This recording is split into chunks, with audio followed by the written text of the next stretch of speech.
세계적인 성악가들 중에 호세 까레라스하고 루치아노 파바로티, 플라시도 도밍고, 이 세 사람은 테너, 세계적인 3대 테너입니다.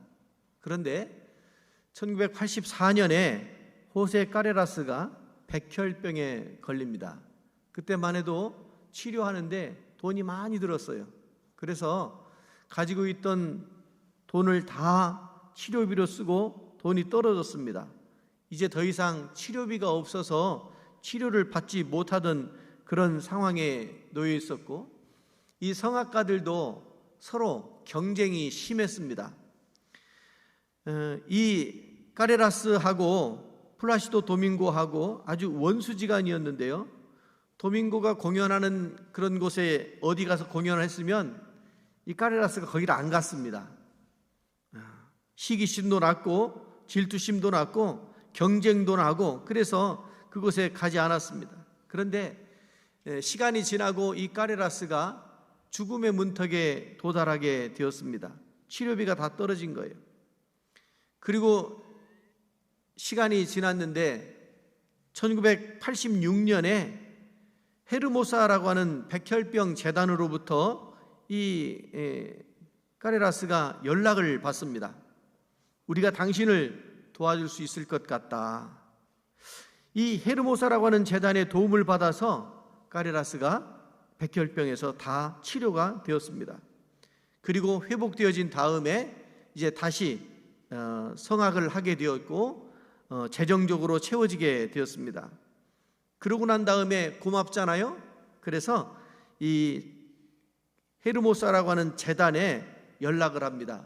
내가 도움을 받았으니까 이제 나도 당신들을 통해서 도움이 되었으면 좋겠습니다. 당신네 정관을 좀 보내주세요. 그래서 이제 보내서 받고 보니까 그제서야 이 헤르모사의 재단의 창립자가 플라시도 도밍고였다고 하는 것을 알게 됐습니다. 까레라스가 재단에게 이야기합니다. 왜 이야기를 하지 않았나 묻습니다. 그때 재단 측에서 설명하기를 플라시도 도밍고가 알려주지 말라고 그랬다고. 또 당신도 물어보지도 않았지 않냐고. 이 호세 까레라스가 크게 감명을 받았습니다. 후에 마드리드에서 플라시도 도밍고가 공연을 하게 됐습니다. 그때 이 까레라스가 그 공연장에 가서 도밍고 공연할 때 그 무대에 올라갑니다. 그리고 올라가서 이제 그 성악 노래하는 중간에 거기서 무릎을 꿇습니다. 참 감명 깊은 그런 장면이 아닐 수가 없었습니다. 그때 이 두 사람은 그동안의 모든 그런 어려움들을 다 내려놓고 씻어내고 진정으로 용서하고 진정으로 화해할 수 있는 그런 용서와 화해가 이루어집니다. 오늘 우리가 부활절을 맞이했습니다. 부활절에 참된 의미, 참된 정신, 성경을 어떻게 이해하고 어떻게 풀고 많은 이야기들을 할 수 있을 것입니다. 그러나 오늘 호세 까레라스와 플라시도 도밍고가 서로 만나서 손을 잡고 화해하고 용서하고 함께 손을 모았다고 하는 것이 진정한 부활의 의미이고 부활의 목적이고, 우리 주님께서 그 일을 하시기 위해서 이 땅에 오셨고 또 부활하게 되신 줄로 믿습니다. 여러분, 이 부활절은 사실은 성탄절과 함께 우리 교회의 가장 큰 명절, 절기지요. 어떤 면에서는 성탄절보다도 이 부활절이 우리에게 더 큰 의미가 있지 않을까, 이런 생각도 듭니다. 왜냐하면 공자도 태어난 날을 기념하여서 생일이 되면 뭘 어떻다 하고, 모든 교주들이 그런 탄생일을 갖습니다. 예수님께서도 탄생일이 있어서 성탄절을 지키지 않습니까? 그런데요, 성탄절도 있고 죽은 날도 있지만 다시 부활한 날은 우리 교회에만 있는 줄로 믿습니다. 부활은 우리 교회에만 주어진 정말 특별한 하나님의 은혜인 줄로 믿습니다. 그래서 2024년도에 우리 한국 교회가 부활절을 통해서 몇 가지 마음을 모았습니다. 첫째가 빛과 소금의 역할을 감당하는 진정한 예배자로 세워질 것. 두 번째가 예수 그리스도의 사랑으로 갈등하는 사회를 섬겨나갈 것. 세 번째가 하나님의 창조의 질서를 지켜나갈 것. 네 번째는 복음 아래 통일을 소망할 것. 다섯 번째가 선교 150주년을 바라보며 하나님의 나라가 임하도록 힘쓸 것. 이게 한국교회 모든 연합회에서 뜻을 모아 의지를 그렇게 표명을 합니다. 오늘 우리들도 마찬가지로 부활절에 우리의 생각, 우리의 마음을 모아서 앞으로 우리는 어떻게 살아가야 할 것인가, 무엇을 하며 살아가야 할 것인가에 대한 어떤 그 목적을 정해준 것이라 이렇게 볼 수가 있습니다. 자, 오늘 요한복음 11장의 말씀을 이렇게 쭉 보면서 부활절이 과연 우리 주님께서 어떻게 하셨는가, 그리고 우리는 이 부활절에 어떤 마음으로 살아가야 할 것인가를 좀 몇 가지 살펴보아야 되겠습니다. 첫 번째로 부활하신 예수님은 제자들을 찾아가셨습니다. 오라고 하지 않고 우리 주님께서 찾아가셨습니다. 부활하신 후에 40일 동안 이 땅에 머무시잖아요. 40일 머무시는 동안에 주로 하신 일이 제자들을 찾아가서 그들을 만나주신 것이었습니다. 예수님께서 십자가를 지신 후에 제자들이 다 흩어졌지 않습니까? 갈릴리 호수로 돌아가서 다시 고기 잡는 어부가 된 베드로와 7 제자들, 그들을 찾아가셨습니다. 의심 많은 도마와 그런 제자들을 찾아가셨습니다. 엠마오로 가던 2 제자들, 그들을 찾아가셨습니다. 그리고 부활하신 주님께서 그들을 만나주셨습니다. 만나주셨고 그들의 신앙을 다시 회복시켜 주셨습니다. 제자들은, 예수님을 따르던 사람들은 부활하신 예수님을 만나고 자기의 신앙적인 문제, 인생의 문제들이 해결되어졌습니다. 여러분, 부활하신 예수님을 만나면 우리의 심령이 새롭게 변화되어질 줄로 믿습니다. 그래서 고린도후서 5장 17절에 그런즉 누구든지 그리스도 안에 있으면 새로운 피조물이라, 이전 것은 지나갔으니 보라 새 것이 되었도다 라고 선포하고 계시지 않습니까? 부활하신 예수님이 제자들에게 찾아오시면 어떤 변화가 일어날까요? 첫 번째로 부활하신 예수님은 믿음을 포기한 사람들에게 다시 믿음을 세워주신 줄로 믿습니다. 부활하신 예수님은 제자들의 흔들리는 믿음을 붙잡아 주시고 의심 많은 제자들에게 몸소 창자국을, 못자국을 보여주시면서 그들에게 부활의 확신을 심어 주셨습니다. 십자가를 경험한 부활하신 예수님을 만나기 전에 제자들은 예수님이 죽은 줄로만 알았습니다. 부활하신 예수님과 함께 걸어가던 엠마오의 2 제자들도 예수님을 알아보지 못했어요. 제자들이 의지했던 예수님이 이렇게 허망하게 죽었다라고 하는 것 때문에 실망하고 낙심하고 좌절된 삶을 살아갈 수밖에 없었습니다. 그런데 그런 그들에게 부활하신 예수님께서 새로운 믿음을 주시고 흔들리지 않는 의지의 대상이 되어 주셨다라고 하는 거죠. 여러분, 부활하신 예수님은 우리에게 이렇게 흔들리지 않는 믿음, 포기된 채로 낙심되어져 있던 그들을 다시 믿음으로 세워주신 줄로 믿습니다. 두 번째로 예수님께서 제자들을 찾아가셨고 그 예수님을 만난 그 제자들은 부활하신 예수님을 통하여 세상을, 사물을, 사람을 새롭게 볼 수가 있게 되었습니다. 말씀드린 대로 보라 새 것이 되었도다 이렇게 말씀하셨습니다. 새롭게 된 사람들이, 부활하신 예수님을 만난 사람들이 성경에 여럿 나옵니다. 그 대표적인 사람이 바로 사울이 변하여 바울이 되었던 바울을 우리가 생각할 수 있지 않겠습니까? 사도행전 9장 8절로 9절에 보면 사울이 말 타고 가다가 강한 빛을 보고 말에서 떨어졌지 않습니까? 눈을 떴는데 보이질 않는 거예요. 여러분, 보이지 않으면 얼마나 불편합니까? 얼마나 위험합니까? 얼마나 불안합니까? 이 사울이 사람들의 손에 이끌려서 이제 다메섹 도시로 들어갔습니다. 사흘 동안 먹지도 마시지도 못했다고 그랬습니다.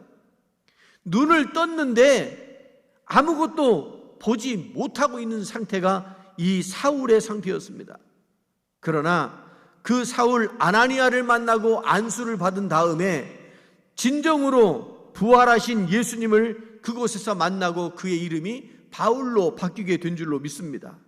사울의 눈에서 비늘 같은 것들이 떨어져서 이제는 모든 것을 보는데 이전과 같이 보이지 않고 새롭게 보여지게 된 줄로 믿습니다.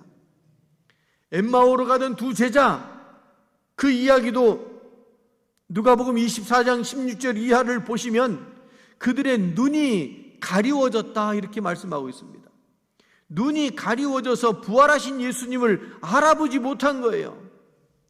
부활하신 예수님과 오랫동안 대화를 하고 난 후에야, 그리고 그 예수님이 떠나가신 후에야 그들이 눈이 밝아져서, 그들의 눈이 가려져서 알아보지 못했던 그 눈이 밝아져서 그제서야 그분이 예수님이셨다라고 하는 것을 알게 되고 깨닫게 되고, 그들이 낙심해서 내려가던 그 발걸음을 돌이켜 일어서서 올라가는 신앙, 주님을 모시고 주님과 함께 복음을 전하는 신앙으로 바뀌게 된 줄로 믿습니다. 바울뿐만 아니라 엠마오의 두 제자뿐만 아니라 이제 부활하신 예수님을 만나고 그 부활하신 예수님을 통하여서 믿음이 약해졌던, 믿음을 포기했던 그 제자들이 이제 어려운 모든 상황들을 이겨낼 수 있는 내성을 갖게 된 거예요. 내공을 쌓게 된 거예요. 운동선수들은 구력이라고 하는 것이 있습니다. 구력이 얼마나 중요한지 모릅니다. 위기를 닥쳐도 잘 이겨낼 수 있는 힘은 구력에서 나옵니다. 몸이 좀 시원찮아서 힘들어도 그 힘든 것을 잘 이겨낼 수 있는 것이 구력에서 나옵니다. 신앙도 마찬가지입니다. 우리의 신앙의 연륜이 있지 않습니까? 신앙의 경력, 이것을 통해서 우리가 어떤 어려움도, 그동안에 그렇게 당했던 여러 가지 어려운 일들이 내성이 되어져서 능히 면역력을 쌓아가게 되는 거예요. 여러분, 부활하신 예수님을 만나면 우리의 심령에 그렇게 내성이 쌓여서 면역력이 생겨서 어떤 어려움도 잘 이겨나갈 수 있게 될 줄로 믿습니다. 사실은 예수님이 십자가를 지실 때 제자들이 모두가 다 도망갔잖아요. 가룟 유다는 예수님을 배신했고, 베드로는 예수님을 저주하면서까지 부인했고, 다른 제자들은 다 도망가 버렸습니다. 심지어 어떤 제자는 옷을 벗은 채로 벗겨지게 된 상태로 도망갔다고 그랬습니다. 그런데 그들이 부활하신 예수님을 만난 후에 예수님을 전하다가 사도 요한을 빼고는 모두가 다 순교하게 되지 않습니까? 목숨을 내놓고 복음을 전했습니다. 그런 용기가 어디에서 나옵니까? 그들은 부활하신 예수님을 만났고 부활하신 예수님과 동행하였기 때문에 그들의 삶이 변화되어졌습니다. 정말 극적으로 변화되어져서 그들의 이제 진정한 그리스도인으로 살아가게 된 거 아니겠습니까? 바로 예수님이 부활하셨다라고 하는 것을 눈으로 보게 된 거예요. 실제로 체험하게 된 거예요. 그래서 예수님의 부활이 사실로 받아들여졌기 때문에 그들은 죽음도 두려워하지 않고 그 길을 따라 나설 수가 있었던 것이었죠. 여러분, 십자가를 통과해야 됩니다. 십자가의 고난을 통과해야 됩니다. 십자가의 그 모진 고통과 수모를 통과하여야 부활을 경험할 수가 있게 되는 거 아니겠습니까? 그렇습니다. 여러분, 우리의 힘으로는 어려울 수도 있습니다. 그러나 우리가 부활하신 예수님을 만나면 모든 어려움도 능히 이겨나가고 감당할 수 있게 될 줄로 믿습니다. 부활하신 예수님을 만나고 부활하신 예수님과 동행하는 여러분들이 되시기를 바랍니다. 두 번째로, 우리가 부활절을 맞이하여서 십자가 없이는 부활이 없다고 하는 것을 깨닫게 됩니다. 주보에도 요약해서 써놨습니다마는 그런 말이 있습니다. No cross, no crown. 십자가 없이는 왕관이 없다는 얘기입니다. 십자가 없이는 부활이 없습니다. 기독교 신앙의 위대함이라고 하는 것은 평안할 때 드러나지 않습니다. 우리가 갑자기 닥쳐오는 어떤 시련과 고통과 절망적인 그런 상황에서 보세요. 푸른 잎을 내고 노랗게 수선화가 피어오르는 것을 보면 다 죽은 것 같은 대지 위에 새 생명이 거기서 움트고 싹트고 꽃망울이 터지는 것을 보면, 아하, 그것을 통해서 이제 우리 주님께서도 부활하셨구나, 우리도 부활할 수 있구나 라고 하는 부활의 완성에 참여하는 저와 여러분이 되어야 할 줄로 믿습니다. 일상을 살아가다가 여러 가지 사건들 때문에 날마다 절망하고 실망하고 좌절할 수 있습니다. 그러나 부활의 능력이 나타나면 소망으로 바뀌고 기도하며 앞으로 전진해 나아갈 수 있을 줄로 믿습니다. 부활의 능력이 우리로 하여금 세상을 감당할 수 있게 해주시는 거예요. 고통이 없으면 얻는 것도 없다. 영국 속담에 그런 말이 있습니다. 세상의 이치가 다 그런 것 같아요. 고통이 없이는 얻는 것이 없습니다. 여러분, 요즘에는 그런 말 잘 안 쓰는데 예전에 아주 좀 마음에 들지 않거나 못된 사람을 만나면 불한당이라는 말을 썼어요. 불한당. 기억나십니까? 에이, 불한당 같은 놈. 불한당이 뭐예요? 안 입을 자, 땀 한 자.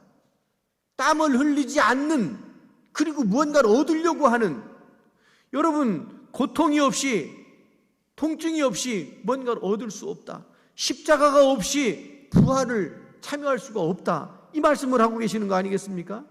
많은 운동선수들을 보면 참 그 메달을 딸 때는, 트로피를 받을 때는 정말 그럴듯하게 박수를 치고 참 좋아요.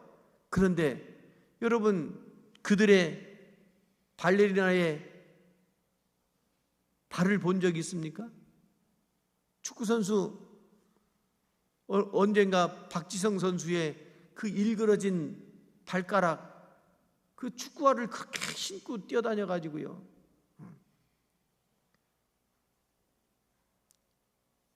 피겨스케이트 그 발가락을 보신 적이 있습니까? 아니, 멀리서 그럴 것이 아니고 제가 우리 성도들 신방하고 악수하고 하면서 무뎌진 그 굳은 살 박인 그 손을 잡으면 그의 인생이 그려지잖아요. 얼굴에 주름 잡힌 그 깊게 패인 그 주름을 보면 그 인생이 보이잖아요. 여러분, 성경에도 보면 울며 씨를 뿌리는 사람이 기쁨으로 단을 거둔다고 말씀하셨습니다. 한 알의 밀알이 땅에 떨어지고 썩어지지 아니하면 열매를 맺을 수 없다고 말씀하십니다. 여러분, 우리가 부활절을 맞이하여서 부활이 없이는, 십자가가 없이는, 고통이 없이는 부활을 맞이할 수 없다고 하는 것을 우리는 꼭 기억하실 수 있기를 바랍니다. 부활절 좋지요. 부활의 기쁨, 부활에 참여하는 것 참 필요하지요. 꼭 그런데 그 부활에 참여하기 위해서 우리는 어떤 일을 하였는가 점검해 볼 필요가 있습니다. 마지막으로 세 번째, 우리가 이 시점에서 2024년도의 시점에서 부활은 나에게 어떤 의미인가를 좀 살펴보아야 되겠습니다. 여러분, 우리가 살아갈 때 우리의 생각과 기대를 넘어서 약속을 지키면서 놀라운 역사를 행하시는 하나님을 만나게 됩니다. 그래서 이 부활을 이렇게 생각해 보면 부활은 정말 혁명적인 사건이 아닐 수가 없습니다. 부활은 모든 인류의 적인 죽음, 그 원치 않는 죽음을 정복한 사건이 부활이지 않습니까?